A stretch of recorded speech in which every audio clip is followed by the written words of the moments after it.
All right, everybody. We're going to talk about something that the Lord really laid on my heart and then kind of confirmed this morning. So we're going to talk about being approved and adored. You know, it's everybody kind of has their wheelhouse of what their thing is, what their message is. And mine always comes back to love. And this is an inexhaustible message because it's about a person. Like, how big is God? When we exhaust God, maybe I'll move on. And it's interesting. A lot of times I get flat because you're like, well, you only talk about God, you don't talk about judgment. I'm like, well, his love is his judgment because God is love. And love is a consuming fire. So he's going to consume whatever's not of love's kind. So which means in his wrath, his judgment, he's the only one with 20/20 vision to determine what is not of love's kind. Oh, that way of being that looks so good that you got going on there, that looks like love, and that maybe you're getting a lot of like, wow, you're amazing, but that's not really love. There's a selfish agenda in there. Yeah, that's going to go. Right. And so his wrath is his love.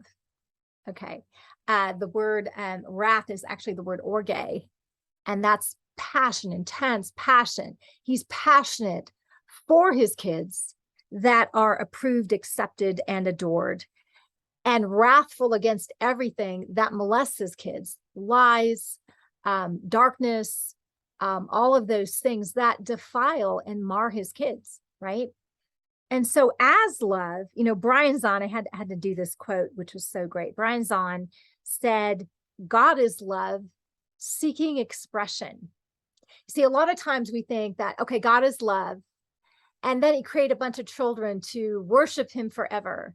Well, that always kind of annoys me. I don't mean jerk. I'm not saying we're not supposed to worship God. I'm just saying that God's not this needy, insecure person who's like, well, tell me how great I am again. Yeah, well, no. Tell me write another song about me. Right. He's just not that. We need to worship him because we need to, the worship is an expression of who we have as God. And whatever and whoever you have as God, you will worship that. That your worship is actually a byproduct. So if God is your God, like God of love, the God as love seeking expression is your God, you will worship that God. Yeah. But if sex is your God, you're going to worship that. If a relationship is a God, you will worship that. If money is a God and power is a God, and all the different gods we have, right? I mean, we have a lot of gods. We will worship those. And so that's just how we're wired. But God is love-seeking expression. And as other giving, self-sacrificing, co-suffering love, as that love seeking expression, he created a race of children. Why? Because he just had to love more, because that's who he is. And so by intrinsic to that design, he created a race of children that he adores and he accepts. And, as the creator, as the capital C creator, he delights in his children because he knows who we really are. He knows that we are delightful. He knows that we are lovely. He knows that we are powerful. He knows that we're amazing. He knows that we are courageous and noble and pure. He knows that we are righteous and holy. He knows these things. We're confused, okay? But he's already accepted us. And a lot of the ways of being that we have that are not those things are because we just don't know that we're adored, we're accepted, we're acceptable, we're lovely. And so we're trying to prove something all the time. We're trying to get our needs met because we feel like an orphan, because we're not accepted and approved and loved, that we're going to have to get it for ourselves. We're going to have to make it happen. We're all by ourselves. We got to figure it out. All the orphan minded ways of being that we have. I'm alone. It's all about my performance. If it's to be, it's up to me. And I can never rest because it's never safe to rest, and it's never done. It's like, cleaning. It's never done. Right. And so I can never rest. because I'm never good enough, really. And I may have all the trappings and I may look really good to other people, but inside I'm feeling like I'm really not good enough. Well, who said that? Who said that? Because if it's based on your performance, you really are never good enough. If it's based on what you do, no, you're right. You're not, but it's not based on that. It's based on the fact that you were already chosen as his beloved, adored, approved, accepted child. Yeah, that's eternal. He chose you. Jesus said, I chose you. You didn't choose me, right? So we were chosen to be holy without spot or blemish in his sight, chosen in love. So he didn't just choose you as a job description, right? Well, I'm loved, so I'd have to choose you. God, it's a good thing I'm patient and kind and have self-control, because I really feeling put out as God, right? No, he chose you because you're really all that. You really are amazing. He sees it. And we have a problem seeing it. We have a problem seeing it. And sometimes we may be like Mr. Mrs. Self-confident or boastful or whatever, but that's not being secure. That's just a prop. That's just a way of being. That's just a front. That's just a mask, right? And all the places where life has taught us. I mean, chances are you felt unacceptable because you were rejected. Chances are you felt unloved because you were unloved. Maybe you were kicked to the curb. Maybe you were abused. Maybe you were used and thrown out. Maybe you were abandoned. I mean, pick a card, any card. And maybe you felt God abandoned you. You know, people do. He doesn't, but people feel that way, right? And, you know, because life is painful. Life happens. And it's like, where were you, God? I mean, that's just honest. But you being accepted and adored is not up for grabs, except in your mind. But you can believe all sorts of stupid things. You know, you can believe you're a piece of fuzz. You can believe anything you want, but doesn't mean it's true. It just means we believe stupid things. And we eat the fruit of what we believe. So in this place of being accepted and adored, you're just adored because you're his. You can breathe. You're accepted and adored. And this takes work and time. We have to sit with it. It's like a bath that we need to soak into and marinate in until it gets into our core. And that will create the ultimate security. Because when you're accepted and adored, you can like, go out on a ledge and like, wow, I'm totally falling on my face. But falling on my face, and maybe you just really did, you looked like an idiot. You looked stupid. Okay. Maybe with that, you feel humiliated, but you're like, well, I'm still a son and daughter. Doesn't change that. That was just this, oops. That was just a stupid way of being. And we all do stupid things, right? I mean, that's, part of our problem. And so the other thing is when we allow what happens to us, not just what we do and our failures, and maybe our sinful ways of being. Like if you're doing something despicable, if you're hurting people, say you're raping kids, okay, that's a despicable thing. But that doesn't mean you're despicable. We can act like a piece of crap, but that doesn't mean we are a piece of crap. Okay. And this is separating our who from our do. You were never created to harm other people. You were never created to harm yourself. You were created in the image and likeness of love to do lovely things. That's what you're, just like the one who created you, just like him. And where you're having a hard time tracking with that, is where these behaviors happen. So, but we have to go back to the root.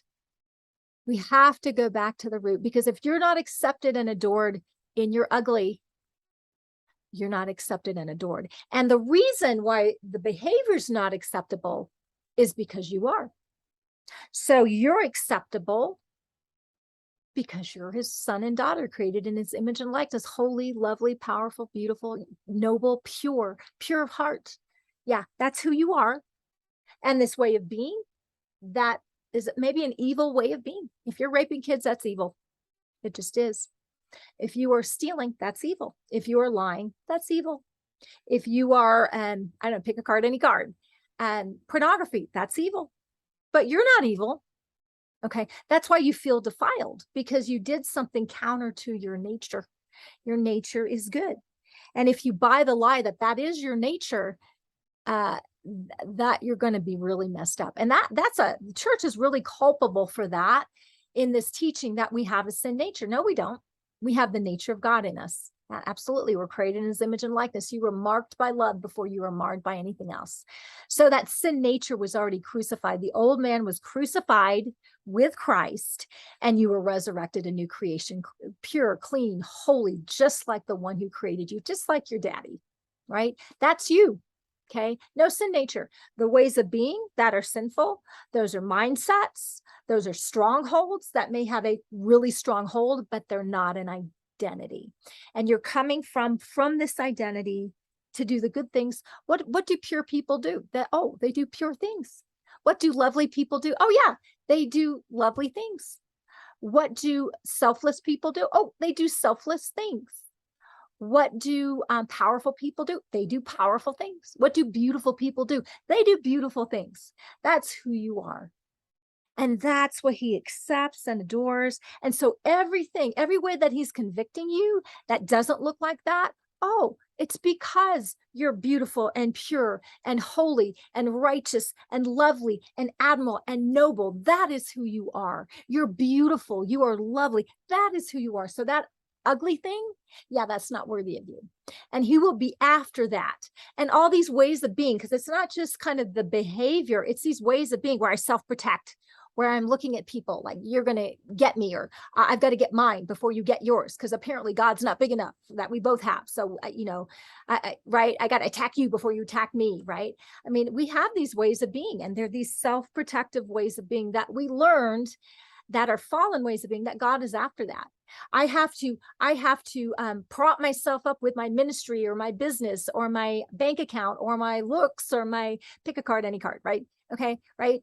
Or this role I play, right? I've got to prop myself up and hide behind it. Well, all of that stuff's coming down. All the masks are coming down, because there's nothing more beautiful than who you are in your true expression, in the authenticity of who you are.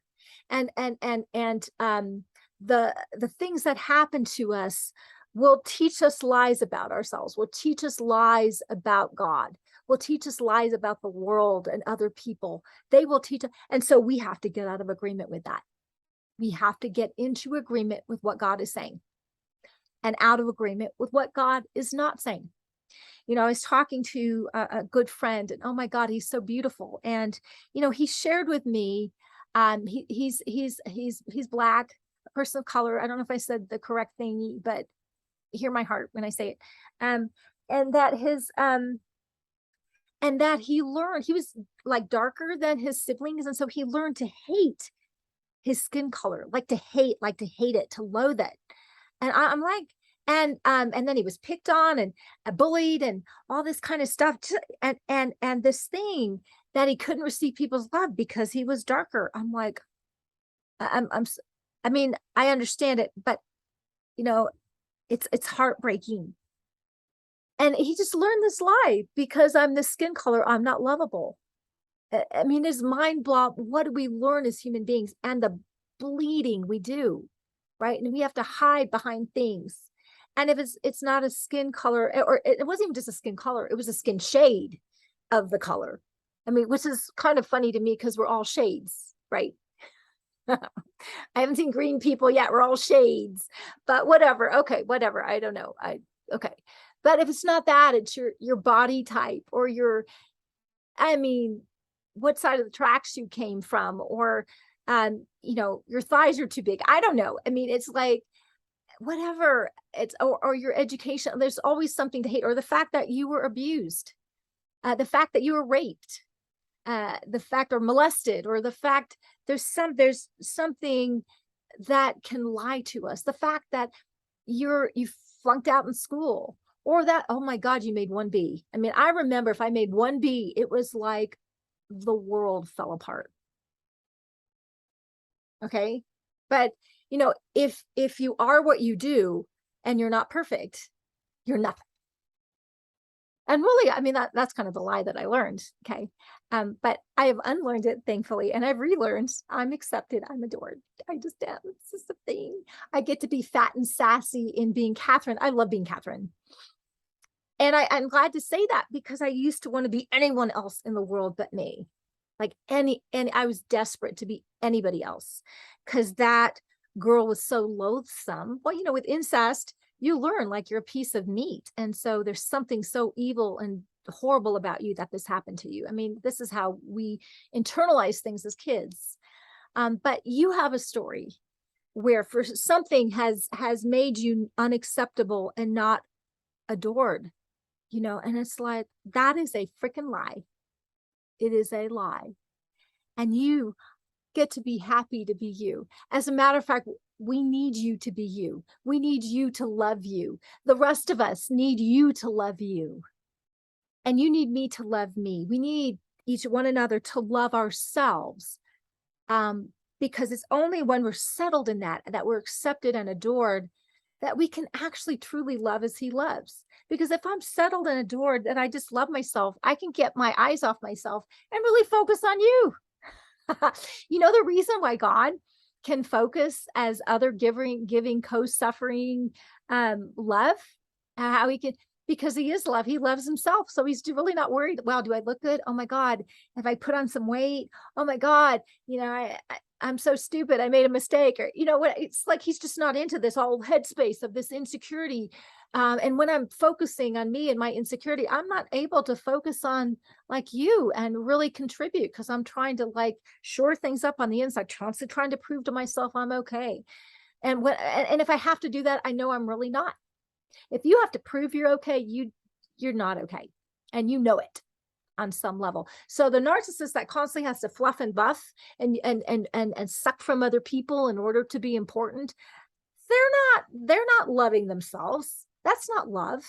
Okay. I don't know exactly what you would call that, but it's not love. Okay. Users don't love. Abusers and predators don't love themselves. That's anti them, who they really are. Right. And so this being accepted and adored. So you can be victimized, but you don't have to be a victim. And everybody, when you think about it, has been victimized somehow. And so I understand some people groups more than others. I get it. I mean, there's a unfairness. Okay, I won't even go there. But it's a thing. But in that, you do not need to be a victim. You do not need to be a victim. Just because it happened to you doesn't mean you're a victim. Okay. And life beats you down, and it can, I mean, it's rugged. I mean, the epidemic of people wanting to kill themselves is huge. And I've been there. I've been a long time since that's been there, but I'm really glad about that. But it's a thing. It's a thing. But man, God is love, and he's after this pursuit of your heart. Honey, you're accepted. Oh my goodness, that's my girl. That's my boy. You're mine. That's what really matters. You're mine. I chose you. So you're accepted and you're adored right where you are. Now, this mess, okay, we're going to work on that, but you're adored. And that's never up for grabs. That gives you a security and a platform that I understand we're in the process of shoring up and building. It's not like, oh, I got it now. We need to retreat to that place. And, in my book, Marked by Love, I talk about retreating to love. Yeah, it's retreating to that place where you're accepted and adored. Yeah, okay. Okay, I'm good now, right? And then we can focus and give where we need to focus and give. And we can take risks, because why? The totality of who we are, like we fell flat on our face. It's like, okay, well, that was really looks stupid there, but I'm still accepted and adored. Even if the world is panning me, And I'm in the process, and I'm not sure when this is coming out, of writing a book on God, male and female, and masculine and feminine expressions of God. And I'm probably going to receive flack from the evangelical side that will say, what you're saying, God's a women. And then I'll probably receive flack on the other side that's saying, you're not going far enough. And it's like, you know what? I will do what the Lord says do, because I'm accepted and adored. And he's commissioned me to write this book. He said, I'm neither male nor female, but I engender both. And there's mystery in that. Of course there is, because we're talking about God, right?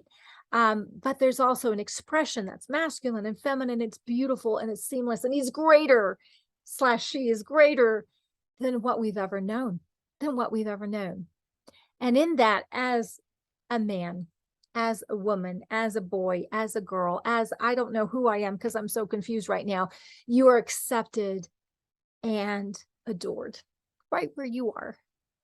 Oh my goodness, because you're his. And that's eternal. And he doesn't decide, well, you're not mine anymore because your behavior sucks. Your behavior may genuinely suck, right? I mean, let's just be honest, and mine. but the reason the behavior has to go is because you are so good. You're pure, you're noble, you're righteous, you're lovely, you're beautiful, you're powerful. You're all that. You're his. And so everything else that's not worthy of you, yeah, that's got to go. If God is love and he's a consuming fire, he will consume everything that's not of love's kind, and that's not people, because he created every last one in his image and likeness / her image and likeness. Who beautiful, powerful, accepted and adored, and chose them and joined them to himself before the foundations of the world. Ephesians 1:4. Holy and accepted without spot or blemish before him in love. Yeah. So you didn't choose him, he chose you. And then you get to choose him back. And as you choose him back, you start to agree with what he's saying about you. And you start to feel like, wow, maybe I'll love myself. Maybe I'll be patient and kind to myself today. Maybe I'll forgive myself today. Maybe I'll accept myself today. Yeah, that kind of sucked right there, but I'm accepting me. I'm accepting me. I'm loving me. And in that place, wow, I can be secure. So if you don't accept me and love me, it's like, well, clearly you don't know me. and it doesn't rock my world, right? Because I know I'm accepted and loved. And truly, you know, Jesus is praying that we would be one, because there are things that we do genuinely irritate each other, or whatever, trigger each other, or whatever, remind you of something, somebody who did something hateful or whatever. Okay, it's a thing. But we're called to love as he loves. And this is what he's working in us. This is the manifestation of being accepted and adored, is as we're loved, then we love him, we love other people, which is our one mandate, to love as he loves. So rest, beloved. You are totally accepted. You are totally adored. And he's going to help you with all the crap that doesn't look like that. Have a fabulous day. Share this with somebody. Okay, love you guys. Bye-bye.